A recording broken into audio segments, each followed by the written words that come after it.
Утре треба да бидат познати законските олеснувања за добивање македонско државјанство. Решението ќе се бара на лидерска средба меѓу премиерот Зоран Заев и лидерите на втората поголемина опозицијска коалиција Зијадин Села и Африм Гаши.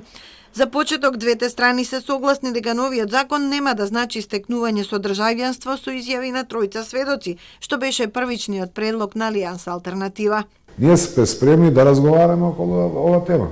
Во ред нема потреба да бидат три сведоци, ево ќе биде свидетелство, ево нека биде данок што платиле, струја, не знам, ама нека има неколку за да го решиме чим сме го отвориле овој проблем еднаш за секогаш.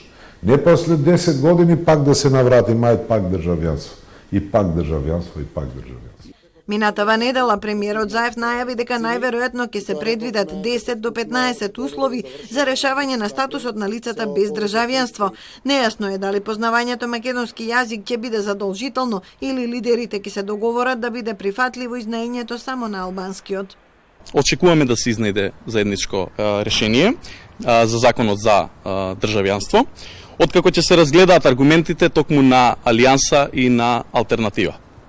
Веруваме дека со заеднички напори ќе се изнајде решение за токму за овој закон и дека после тоа ќе следува и одблокирање на собранието за успешно да може да се носат закони во интерес на граѓаните. Законот предложен од Алијанс Алтернатива беше блокиран со над 1000 амандмани. ВМРО ДПМН најави дека ако се постигне прифатлив договор ќе ги повлечат, но не и Левица која има над 500. Заради тоа партиите на Села и Гаши поднесоа илјадници амандмани на десетици други закони. Ги блокираа и законите кои треба да обезбедат економска помош за стопанството и за одредени категории граѓани.